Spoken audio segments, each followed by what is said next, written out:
Hello, everyone, and welcome to our webinar today. Most CRMs talk about a 360-degree view of your customers. However, is it everything you believed it would be? In the session today, we will discuss how to get an accurate customer picture and access the data you need at the right time and in the right context. So I do want to take a minute to do a couple of introductions. Today, you have 4 webinar hosts. First, I'd like to introduce you to Nicole France, VP and Principal Analyst at Constellation Research. You also have 3 people from SugarCRM, David Campbell, VP of Product Marketing, Sarita Kincaid, Senior Director, Analyst Relations, and my name is Sarah Friedlander Garcia, and I am the Director of Content Marketing at SugarCRM. So at this point, I would like to turn it over to Nicole, who will be taking us through our first poll question. Yeah, thanks very much, Sarah. David and I were talking about this, and we decided we would start by asking all of you some of the big important questions here. So let us know, how confident are you that your organization has a CRM with a genuine 360-degree view of customers? Have you got it nailed? Are you trying but you haven't managed it yet? Or are you even sure what it really ought to look like? So let us know. It looks like we're getting some interesting results coming in so far. Yeah, it looks like it's changing a little bit. Let's give it another 10-15 seconds and then I'll close this off. It's interesting to see the numbers changing like this. Definitely. I was going to say, it's always fun. It's a little bit like election night where you're watching the percentages change in real time. I don't know. Is it more or less exciting? Tough to say. I'm going to go with maybe more. A little less stressful, but equally exciting. I don't know. David, what's your take? You're looking at these numbers coming in. What's your feeling so far? So the first option is yes, we have it nailed. And I don't know. Maybe it's because I'm a pessimist, but I figured no one would select that. And yet there's a significant set of people who have, and that's awesome. It is. It's actually, I'm like you, I'm kind of pleasantly surprised because I think it's a really tricky task, as we will discuss throughout the next 57 minutes or so, but it's definitely one that is on a lot of people's minds, hence this conversation that we're having today. We have over 3/4 of everyone that has submitted the poll, so up to 80% now. So I think I'm going to go ahead and close this and we can go forward. Sounds good. Thanks, Sarah.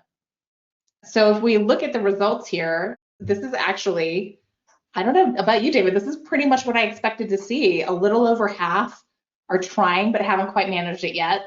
A pretty good chunk are not really even sure what this actually looks like or what a good version of this looks like. And I gotta say, a surprising number of people have actually managed to nail it, which is great news. Yeah, that's very impressive. To you 19%ers there, hats off to you. Right? Exactly. We may come back to you later for some insight, so be ready in the chat or in the Q&A. Yeah, no doubt. But I think on this note, that's really what we anticipated, and that's one of the big reasons why we wanted to have this conversation today, because let's face it, David, we're not totally convinced that actually going for the customer 360 is really the right thing to do in the first place, is it? Right. As we'll talk about, it depends a lot on what one means by 360. But yeah, there's definitely some pitfalls in that road that be wise to watch out for. We wanted to ask that survey question because it sets us up really nicely to have a really great conversation about what exactly a 360-degree view is and what it actually ends up meaning to businesses, and whether or not it's an enabler for business or actually an inhibitor to success. We wanted to talk conceptually about what we think is the difference between a 360 view and what is a more holistic view, and what the role of context is in a holistic view. And then some of the advanced cutting edge kind of technologies that can help us improve the performance of that view and what we're going to get out of it. And finally end on how companies can set themselves up for success and be able to leverage some of these learnings going forward. And then we'll open it up for Q&A. So very interactive session. We've been looking forward to doing this actually for a couple months. So, well, David, you and I never have any shortage of things to talk about when we're discussing this subject. So today is going to be no exception. But I will say, one of the things that may seem a little odd is, why are we talking about AI in the context of customer 360? And as we'll get to later today, there's a really strong relationship between what some of these technologies are enabling and empowering, and actually what it means for not only what we're trying to accomplish, but our ability to actually make it happen. So it's, I think, really exciting stuff. So as much as we're coming in with a slightly critical note on the 360-degree customer view, I think there's a lot of really inspiring stuff in the conversation today. Absolutely. So let's frame the conversation in terms of sort of state of the industry today. We recently did a survey of 1,000 global sales leaders, so representative of regions from all around the world, from companies of different sizes, and we particularly went after the leaders within sales organizations. And we learned some very surprising kinds of things. In terms of whether or not these sales leaders believe that they're actually getting what they set out to get from their CRM systems, it's a very, very mixed result, right? About half globally believe that their CRM systems are actually costing them revenue, which is really, really damning. And in the United States, it's actually worse. It's closer to 60%. That is really bad because obviously people are implementing CRMs because they think that that's going to help them close more deals rather than cost them deals. Does this resonate with what you're hearing from your clients, Nicole? Yeah, absolutely. And I've got to say, I think you guys did some really great work in the survey. It definitely validates and accords with a lot of the things that we're seeing at Constellation. And certainly, even at an anecdotal level, some of the one-to-one conversations that I have with customers on a pretty frequent basis. We can break this down by geography, but the point of the matter remains a really huge number, a huge proportion of people that have invested in CRMs are really not getting the value out of it that they intended.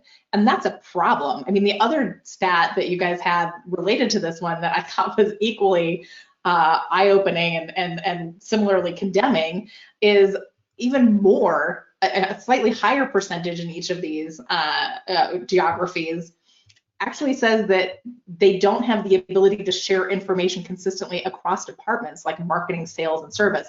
And that's kind of the whole point of doing this, is we really want to be able to integrate all of the activities that we're doing as businesses that are customer facing so that we have some hope of presenting a consistent experience and set of experiences to our customers. Because if you aren't all singing from the same hymn sheet, the same view of who your customer matters to them, everything else that happens is kind of by accident, and that does not ensure that you're going to have the kinds of outcomes that you would like your customers to have. Exactly. I think if every department has a little piece of the truth, then no department has the whole truth. Exactly. And that's a recipe for disaster. And I think one of the ways in which this lost revenue surfaces is in terms of churn, right? About $5.5 million is the average yearly cost of churn to mid-market companies. And these are things that CRM should be helping with. I'll tell you, at SugarCRM, we're probably slightly better at it than most companies, just because of the nature of our business. And yet, knowing which of your customers are likely to churn is, that's sort of a holy grail for us. Yeah, well, it's interesting because I think coming back to the big question, which is why are so many people finding that their CRM systems are not delivering what they wanted to and are actually getting in the way as opposed to helping, it really comes down to the degree to which these systems are providing important and critical insights into what's happening with those customers and those customer accounts. And if you don't have the right data in the systems, forget it, you're not going to get to that view. If you don't have timely data as well as accurate data, you're also not going to have that information at the appropriate moment in time. And I think these churn numbers really help to reflect that issue, because it's a question of not just accuracy, but also timeliness. And quite honestly, the ability to take action with that information. If it's not presented in such a way, if it's not telling you what you need to know, depending on your role at the appropriate moment in time, you're really hamstrung when it comes to making the right decisions, doing the right thing for the customer, asking the right questions, providing the right information. It just snowballs. And I think there's a really palpable sense that if you're relying on these systems, you need to have a pretty high degree of confidence that you're not only getting accurate information, but you're actually getting that information in a way that is going to help you to do your job. That's right. And And then there's the overwhelmed aspect of having all that data at your fingertips. Sometimes you have so much data, it's hard to figure out what is the important part, especially relative to what you're trying to accomplish at any time. Well, I think there's another statistic in the next slide that we've got here that really touches on that. And this was honestly, I think, shockingly high. I mean, David, you and I have both in our careers had firsthand experience in dealing with the challenges of customer data, and it can get pretty messy pretty quickly. But wow, for a third of people to say that their customer data is incomplete, out of date, or inaccurate, that's a big deal. I mean, if you talk about, and I'm going to get a little bit nerdy for a moment here, if you talk about any sort of statistical modeling or analysis, if you want to do any sort of correlation on data sets, much less any sort of prediction, this high an error rate is going to lead to some really wonky results that are frankly pretty useless. So with that high a degree of inaccuracy in the data, you might as well just be making guesses at some point. And that's really what we want to avoid. Yeah, and I think this data quality issue actually encourages companies to make guesses because they don't trust the data and they go, well, I trust my gut more than I trust the data. Well, it's interesting because you're pointing to something here that I think is really crucial about these as systems, and we need to think of them as systems and not just tools or platforms or application suites. What happens when you have a really good functioning system is that there's a self-reinforcement that happens. People trust what's in the system, and so they use it more. Because they use it more, it's more accurate and it's more up to date, and you have this kind of virtuous circle that emerges. And that is actually really crucial. The other thing that's important is that if everybody is part of this system and everybody is using and contributing to it, that's where you again up the ante in terms of the usability, the usefulness, and the quality of the data that's in the system. So maybe at this point it's worth taking a look at what this whole 360-degree view thing is and why we're a little bit critical of that idea and what we probably need instead. So here is my take. A 360-degree view is very much focused on pulling together all of the disparate data sets that you might have as an organization from wherever they might sit. Now, I think that's a laudable goal. It is also one that is always going to be impossible to achieve because, let's face it, and David, I think it's fair to say, even working as SugarCRM, no CRM actually encapsulates every available source of customer data and insight in an organization. Am I right? Oh, absolutely right. Absolutely right. And gives you the tools too to deal with all of that data that they do in fact collect. Yeah. I agree. So part of what we're trying to get to here is a sense of how to pull the right pieces of data together. But that raises a very interesting question. And I think probably my biggest critique of this 360-degree view is that it's not just impossible to achieve because there are always going to be new sources of customer data. No one system can ever entirely be designed to anticipate all of those different data sources. But actually the emphasis is wrong. It's very much on data collection and amassing and managing all of that data. And while that is important, and I'm certainly not going to deny how valuable that is and can be, the problem is if you're only concentrating on collecting that data, what you're missing is the whole point of why you're trying to use it. What are you trying to achieve? What are you trying to accomplish? And therefore, what do you need in order to really make that happen? What are the key aspects of data? What are the relationships between different types of data that you have? Like maybe your transactional data, for example, with behavioral data you have about what your customers seem to be demonstrating an interest in or what they do or how frequently they interact with you. Connecting these kinds of data sets in some more holistic understanding of customers is what really generates some valuable insight, because that's what allows you to anticipate what your customers' needs are, to understand what their motivations and intent might be, and also, if you're really good at this game, even predict what they're likely to do. And that is really, I would argue, more of taking a holistic view of individuals and organizations and not necessarily being obsessed with pulling absolutely everything together. When you have this more holistic kind of perspective, it really, I think, allows you to see what you need in what context, as opposed to everything that you have and what that might possibly tell you. And I think it's easy to get lost in the weeds if you get overly focused on just looking at all the data and amassing all of those data sources together. I think the industry kind of looks at this almost, they get overwhelmed with the logistical problem of getting data from where it is to where you want it to be in the shape that you want it to be in. And instead of taking a step back and thinking about this from a holistic point of view of what am I trying to achieve as a business? How do my processes work? How should they work, in an ideal world? And what can I do? What's the data I need in order to achieve that?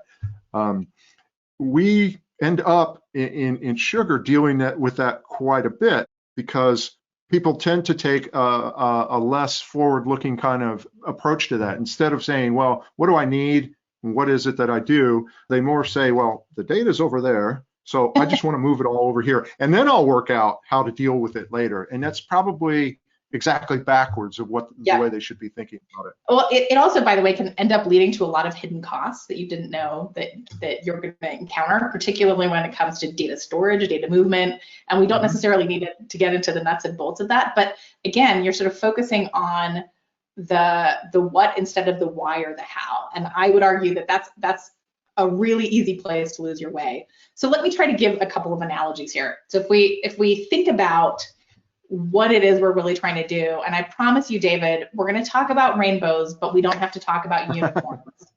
Okay, that's a relief. Good. I mean, we could talk about unicorns and rainbows, but let's just focus on the rainbows for a moment. There is some seriousness here. I mean, actually, what to me is really fascinating is this whole concept of perspective.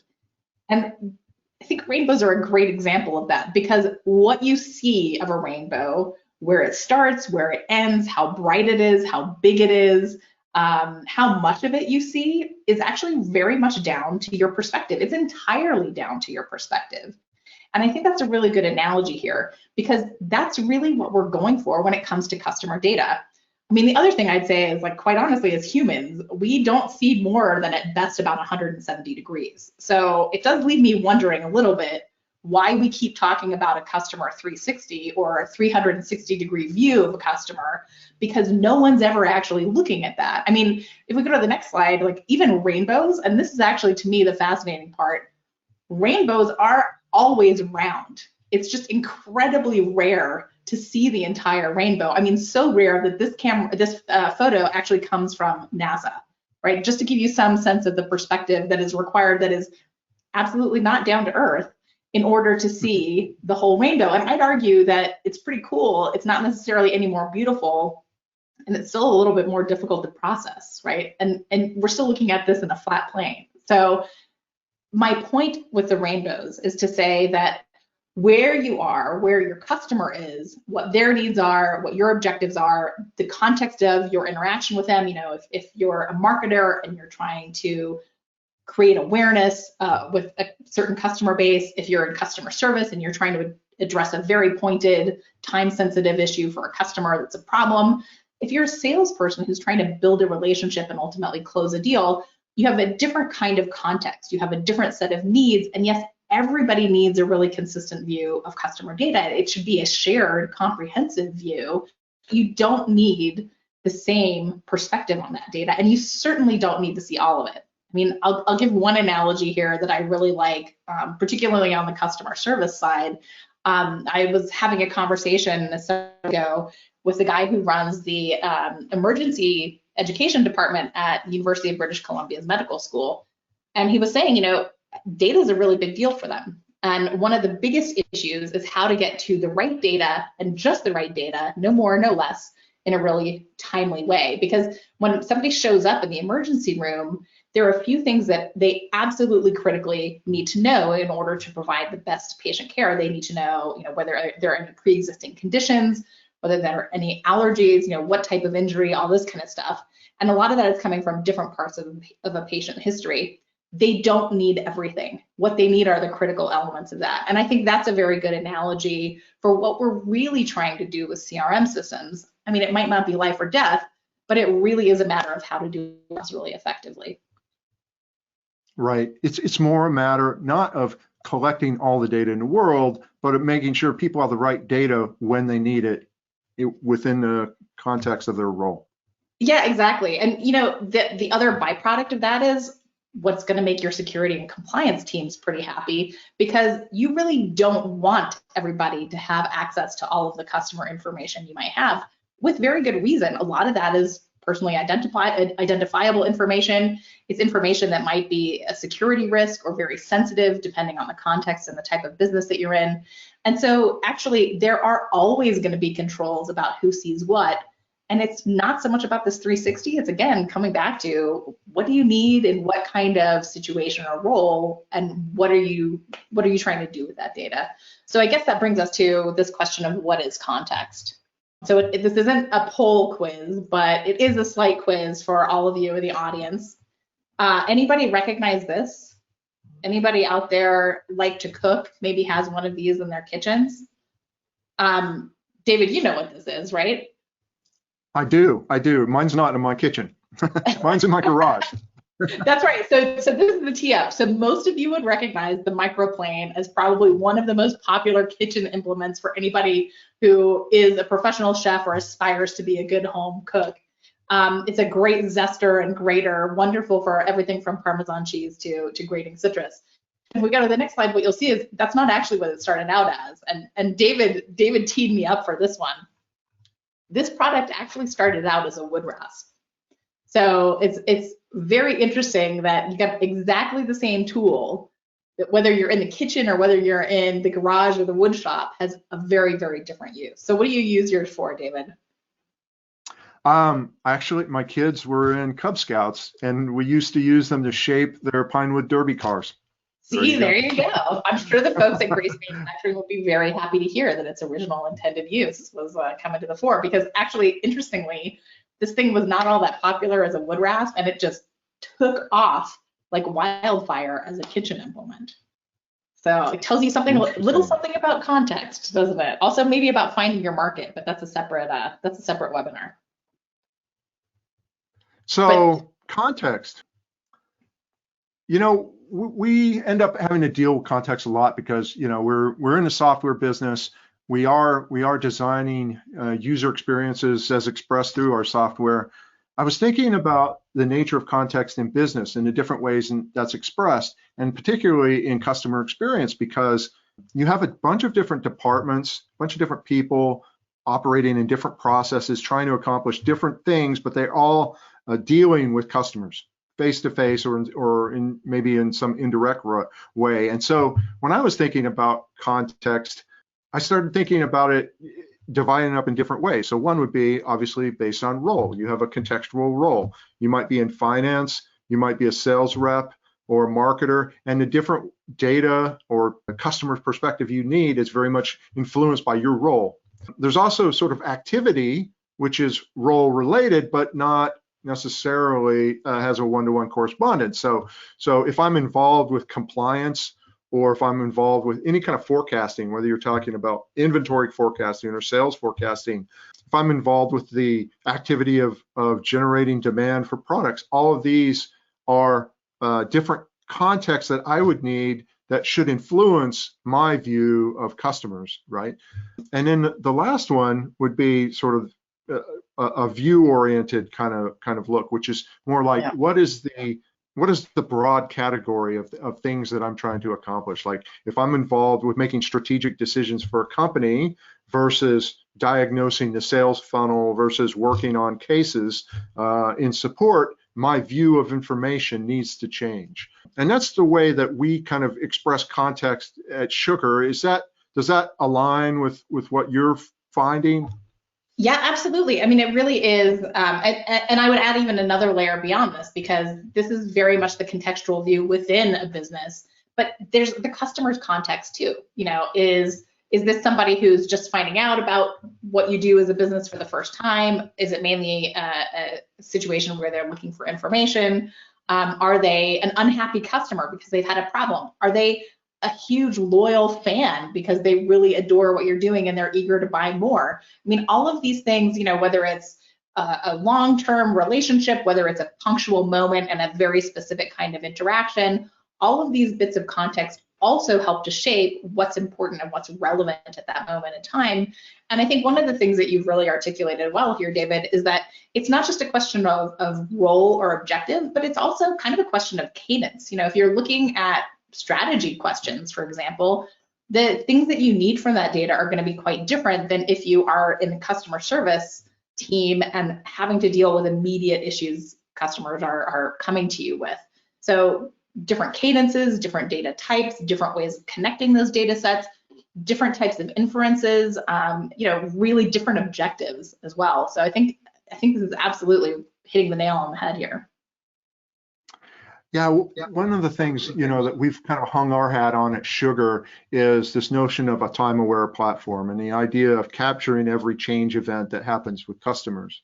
But one of the key decisions that we made early on when we were conceiving this was not providing necessarily direct access to this whole time-aware view, because it would be overwhelming. If I am, for example, working on cases, to be inundated with financial information is not necessary. It's just keeping me from finding the breadcrumbs that I actually need, right? Yeah. So one of the things we've been working on a lot is what are the different ways in which we can leverage context in order to give companies different views on their customer information. So we have this holistic data set, but that's filtered so that you're in a situationally aware kind of way. So one of the ways that we do it is around creating different applications or views within applications that are more role specific. Another way is by creating or allowing to be created workflows that kind of embody processes and thereby kind of give a different view of customer data depending on process. And then the other thing is to put tools in the hands of users to allow them to slice and dice their data or their views in ways that we haven't yet envisioned. So giving them tools to do data filtering and to do charting and that sort of thing. Yeah, it is important to have that flexibility, because as much as I adamantly will affirm that it is always going to be an impossible goal to have every bit of customer information or customer data in one place, the fact of the matter is we still need to try in a lot of cases. We need to be able to incorporate those different data sets, but we also need to be able to answer different questions. So that flexibility is ultimately a really critical part of this. I think if anything, the last year has taught us that the world does not stay the same.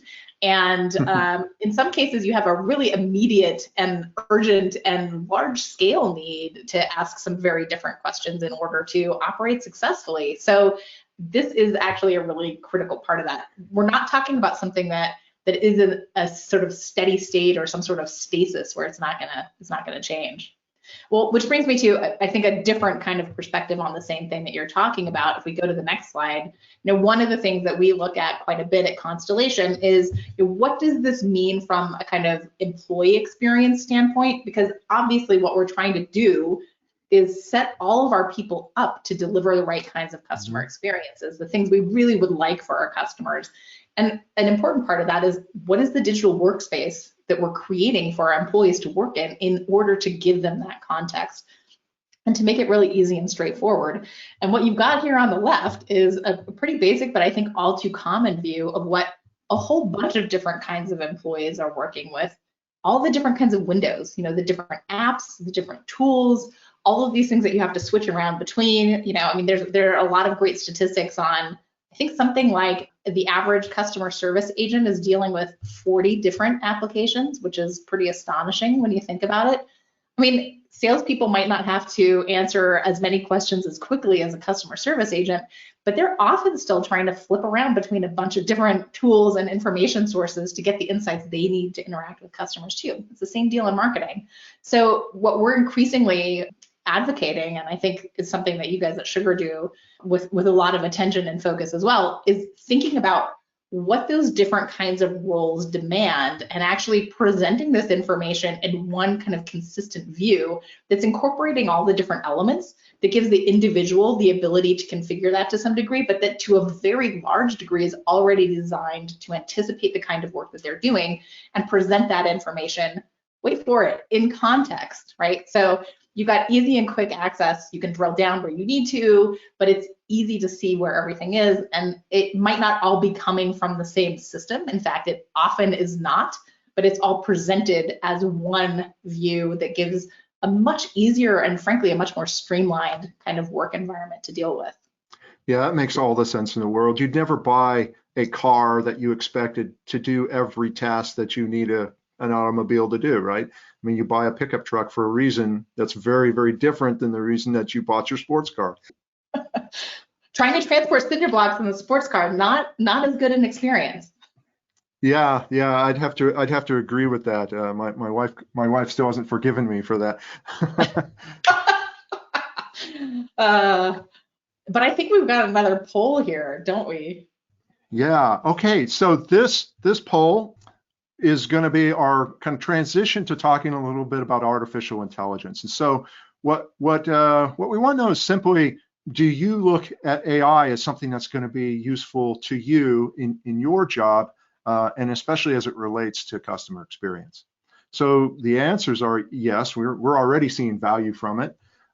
Yes, but we're not exactly sure how or where we should apply AI to. There's a more skeptical view of no, I think this is all hype. And then maybe, but I'm slightly less skeptical. I'm not sure I understand it well enough to know how it's going to work for me. Oh, we're getting some votes coming in here, David.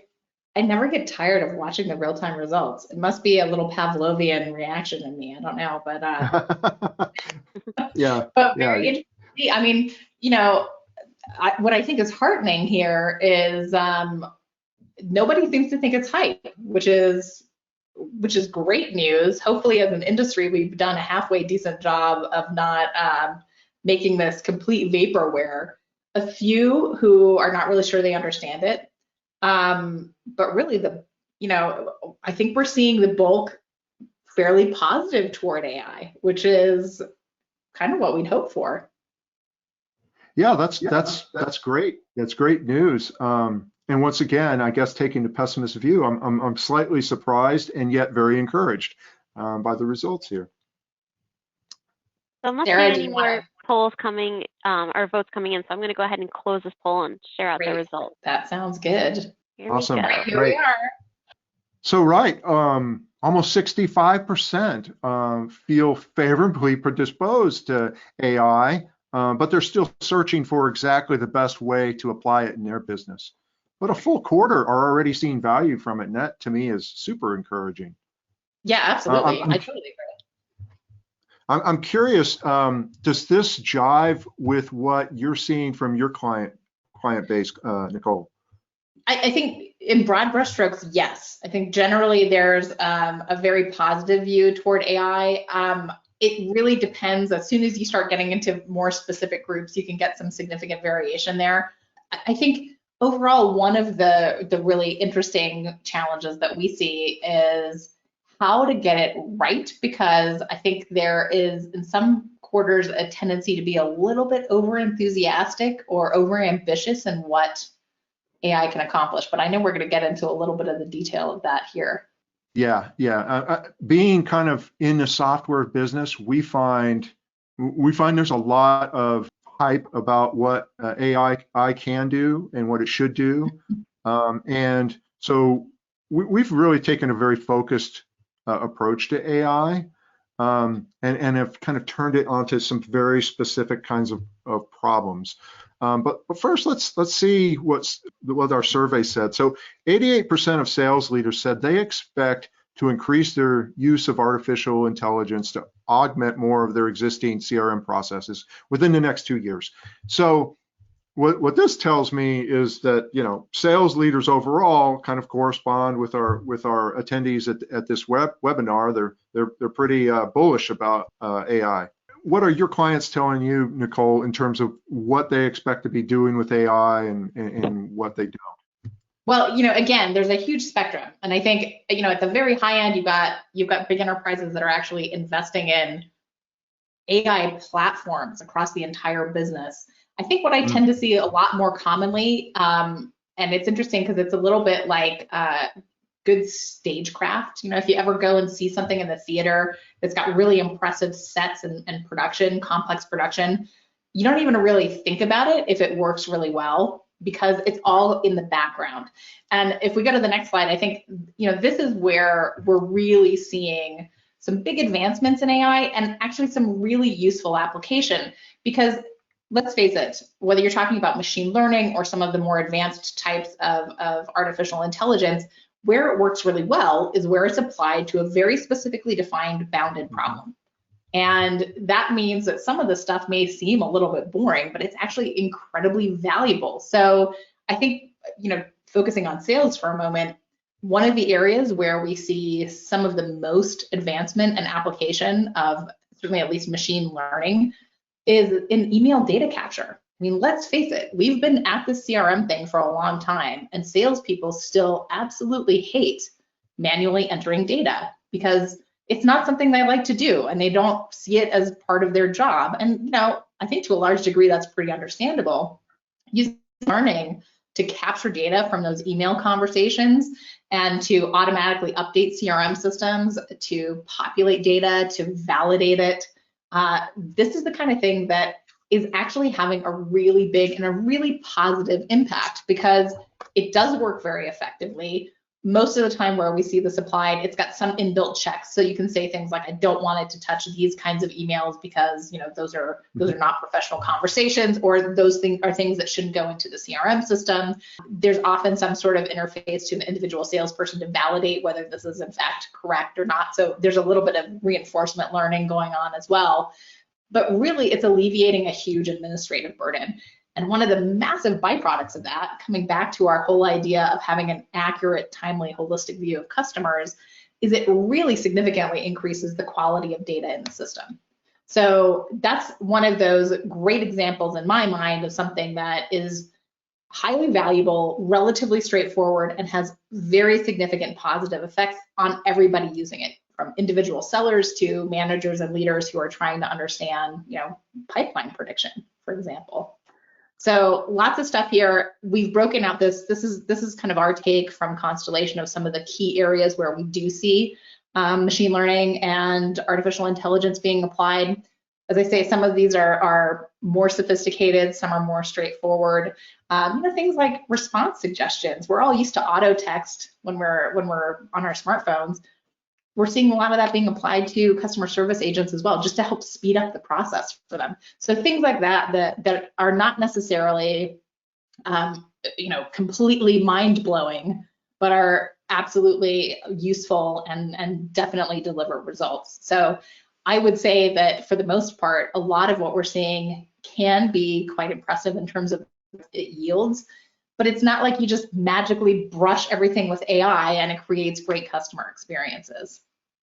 Yeah, it's interesting to me because AI, it's been talked about for so long, and it's only relatively recently become put into the hands of actual people. Yep. but it's a general purpose technology, and it's a very advanced one. And when you think about, okay, how am I going to apply a general purpose technology? It's sort of like asking the question, well, I just hired this really smart person. How should I put them to work? Yep.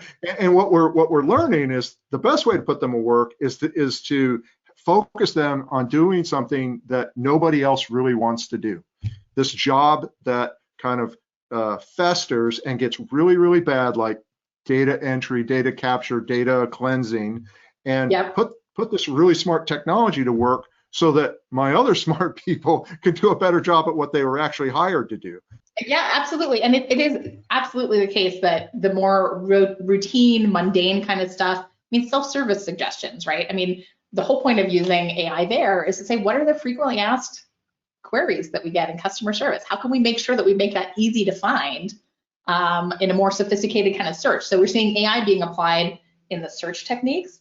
And we're also seeing AI being applied to identify where there are frequent queries coming in. There might be a new issue that arises. Maybe there's a new product released, for example, and a new set of questions are coming in large volumes. That's the kind of thing where, again, is it earth-shattering? Maybe not, but it saves a huge amount of time and effort for staff, and it makes things way easier for customers as well.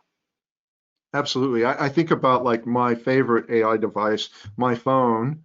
the best thing about it is I can just talk into it, and I don't have to go flipping through pages to find things. I just say, Yep. hey, Siri, I need this. And then it magically figures out the incoherent, phrase I spoke into it, and then gives me what I want. And it just saves a ton of time. And it's a pretty, straightforward use case, right? It's probably getting better and better at doing that too. And what's interesting is if we look at that and we break it down, we're really talking about two different fields of AI there. One is the natural language processing, the NLP part, which is understanding what you're saying and parsing that out and making sure that the meaning comes through. We see other types of NLP when it comes to things like call evaluation and analysis, for example. And then there's a different form of AI when it comes to actually finding the information. So we're beginning to see different pieces of this really coming together in some powerful ways. But yeah, the whole separate topic on conversational AI as well, which is another fun one. So interfaces, information capture, finding results, and finding and detecting signals. So finding those patterns. These are all areas where we're really seeing AI and machine learning being applied to very good effect. Which I guess brings us to the really big question, which is, we're poo-pooing this idea of a 360-degree view of customers in favor of a holistic view, which, you can argue is a semantic difference, but I think it's actually a sort of conceptual difference here. We're really trying to understand people and organizations in a way that allows us to understand and interpret what they're looking for and what they're likely to do. So what does that mean for setting up our companies to do well going forward? And I don't know about you, David, but my take is, we look over the last year, we touched on this a little bit earlier, but really the big lesson for me was that flexibility and adaptability have been absolutely crucial for any organization that's done well. Without those things, you've probably found yourself in some really tough times. Absolutely. I think the flexible and adaptable companies are the ones who either weren't hurt so bad by a global pandemic in terms of their economic productivity, or they actually created ways in which that became an opportunity for them. Yeah, and I think coming back to this idea of data and information, what we're trying to do with it and why, and who we're really trying to do it for, which is the critical context question here. What I see as the big applicable lesson going forward is, things are going to continue to change. I mean, we're all talking now about what the next year is going to look like. We don't really know. We have some guesses. But when we have invested in systems and tools that allow us to adapt to the fact that we're going to continuously have different sources of information. Not everything is ever going to come from the same system, but we do want to have an environment where as easily as possible, we want to share information and reinforce and validate and analyze and evaluate and distribute that information effectively. And we want to be able to adapt for changing roles, changing responsibilities, and different needs from work environments. I mean, literal and digital. These are the things that really set up a successful business in my mind, because it means that we're in a good position to adapt to those changes that we can anticipate are likely to happen, even if we don't know exactly what they are. Yeah, and I think that happens, obviously at the people and process level, right? Also from a system standpoint, you need systems and platforms that are adaptable enough to be able to go with you, right? As you learn new things about your evolving market, you need systems that allow you to apply those learnings to avoid the threats that you identify and to seize the opportunities. Yeah, I mean, just two final thoughts on this. One is that customer expectations have surely changed over the last year. Our needs have changed as consumers and as business customers as well. But the other thing that I think has already started to change and that we're very definitely going to see more of in the not too distant future is really rethinking of things like organization structures and roles and responsibilities. I mean, just one brief example is anybody who had been a sales associate in a physical store very likely ended up doing some remote customer assistance. And at that point, it becomes really interesting to try to decide what is the boundary line between sales and customer service. So we're seeing some very big questions arising about who does what. And that means we've got to think differently about what the tools are that support them in those roles, especially where those roles might be fairly fluid over time. So big focus on flexibility of systems, design thinking going into those, a good understanding of the interface and how that supports the different kinds of roles that even one individual employee might have, again, in different contexts too. Right, that's interesting. So as the roles and the processes evolve, so does the context. The context naturally evolves too, and so the ability to adapt to that is absolutely critical. Yeah. Well, with that, David, I guess it's time for us to take some questions. Awesome. Well, thank you everyone for participating. So I do want to open this up now for Q&A. So as I had said earlier, if you do have a question, you can add it to that little chat window and we will start answering them as they come in. And I'm going to hand it off to Sarita to start queuing up the questions. Great, thanks, Sarah. So we've got some good questions. The first one is, does my company have to tackle marketing, sales, and service all at once? And where can we start so we are successful? Oh, that's a good one. Do you want me to kick that one off and hand it over to you, David? Sure, go ahead. Well, so from my perspective, I think where to start really depends on where your biggest issues and pain points are. One of the things that, and I look back over my far longer than I care to admit career in this analyst gig and other stuff too, one of the things that we learned is big bang is not really the way to go. So I would say start where the real issues are, but start with a plan for how you're going to extend that over time. So one of the really critical things, no matter where you start, is how are you going to tackle this consistent view of customer data? And if you can think about that and design that into how you plan to continue to advance on your progress, that's going to be probably one of the most effective things you can do. The other really important thing from my perspective is you've got to start with some of those big pain points because you really need to be able to demonstrate impact, not just in business terms. That clearly is going to be a crucial one for being able to continue to invest in some of these changes.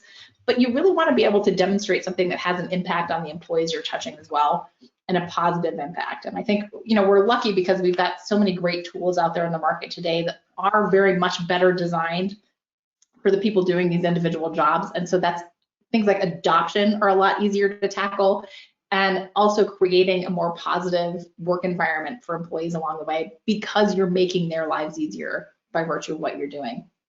Absolutely. Earlier you had brought up an example in emergency medicine, and I think that's like the perfect kind of mentality to have. You really want, when in emergency medicine, the first thing you want to take care of are the things that are going to kill your patient, right? Yes. And then worry about the other things later. So set a broken finger later, first stop the bleeding, right? Yeah. And that's exactly the way that these things should be tackled. It's solve the biggest problems first, but with an eye towards not painting yourself in the corner so that you can't solve the other problems later. So it's more like plan strategically, but act tactically. Yep, absolutely. Okay, next question. My company has a very corporate environment with a very siloed view of the customer in our CRM. What can I be doing to try to change that? This is the critical question of where do you sit and how much influence do you have? This can be a tricky one, but I think it kind of goes back to what we were just talking about, David, about start with where the major pain points are. I think this is a question of starting with what is in your scope to do. There's a huge demonstration effect when you can start to make an impact. The other thing I'd say is there are lots of tools and resources out there that are helping to demonstrate and make the business case for why it is so crucial to join these things up.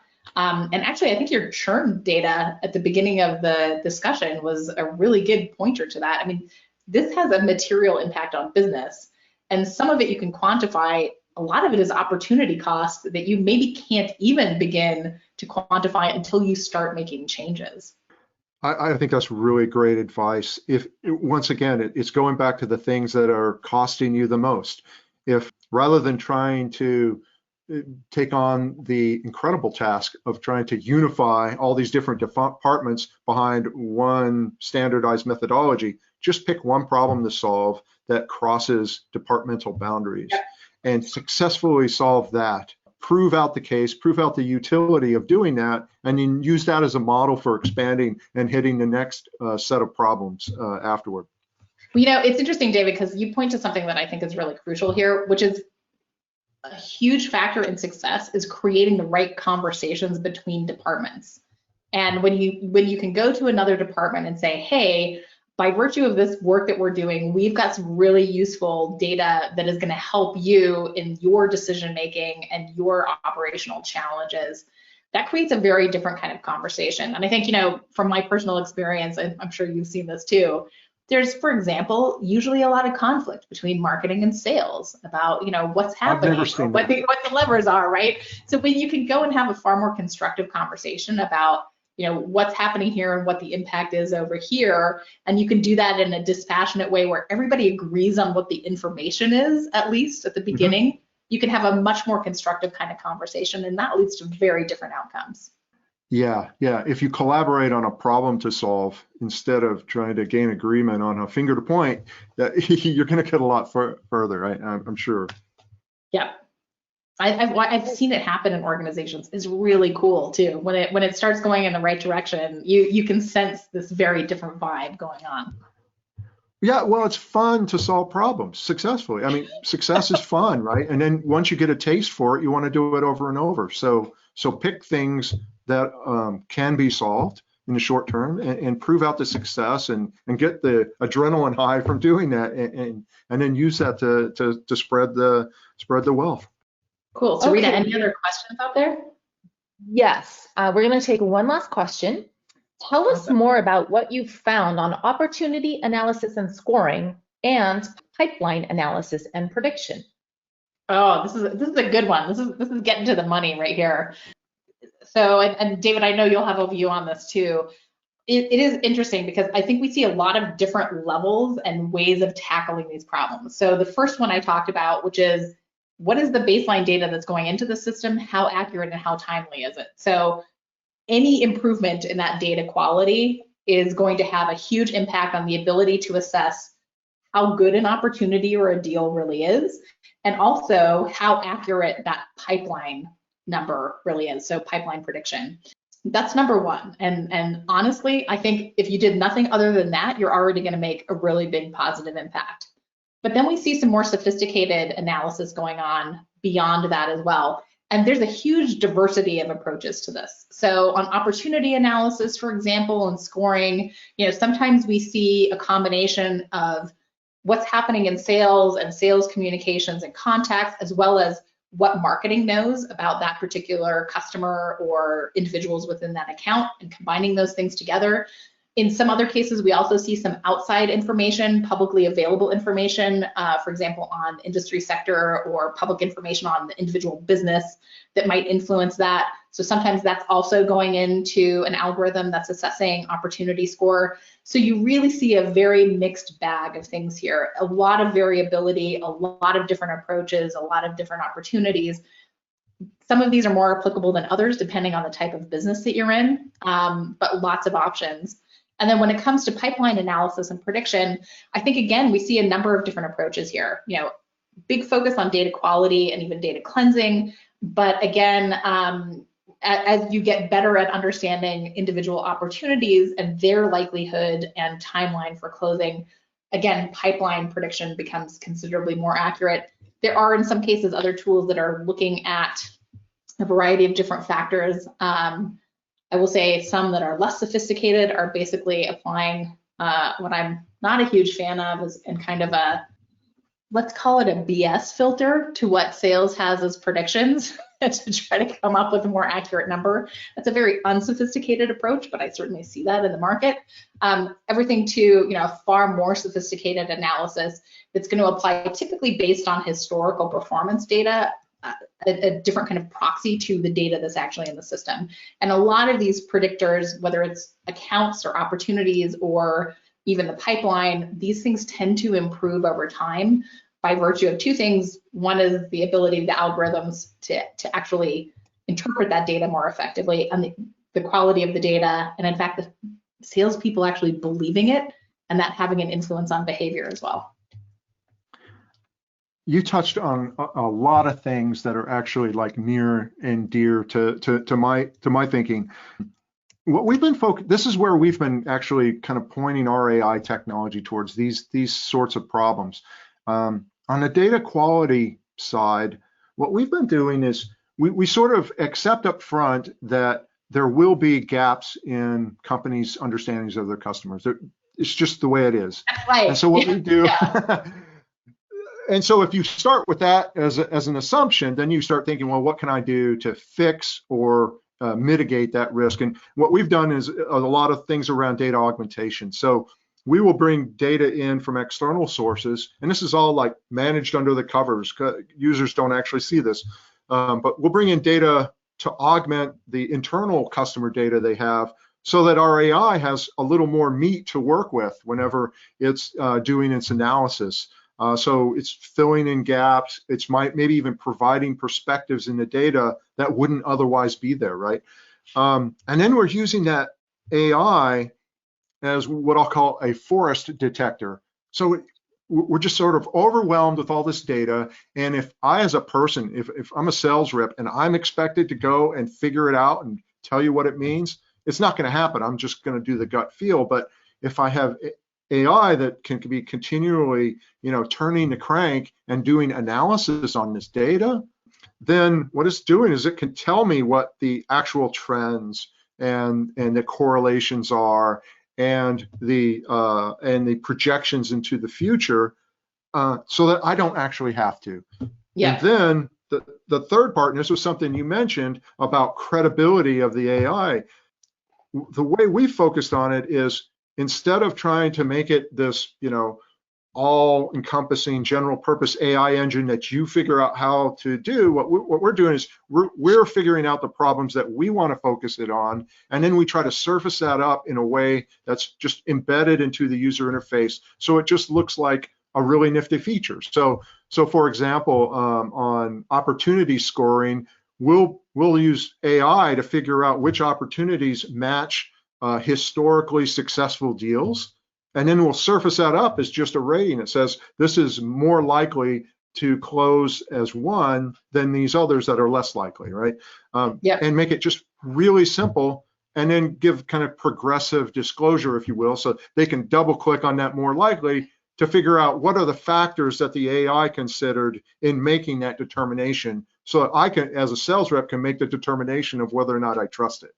Yeah, it's interesting too, because the other thing, David, and I know you and I have talked about this as well, is there's an interesting interplay between the data analysis and things like sales methodologies as well, because sales methodologies often exist because they have been proven successful over time. Exactly. And so I think where we see the interplay between those two things, so whether that's a process or not, it's kind of open for interpretation, but that combination of the actual data analysis in the framework of a methodology can actually be a really powerful combination too. Awesome. So I think that's all the questions that we have for today. We're definitely out of time, but I wanted to take a minute to thank everyone for joining, especially thank you, Nicole. Thank you, David. Thank you, Sarita, for hosting this with me. Thank you, everyone, and have a good rest of your day. Thanks, everybody. Thank you.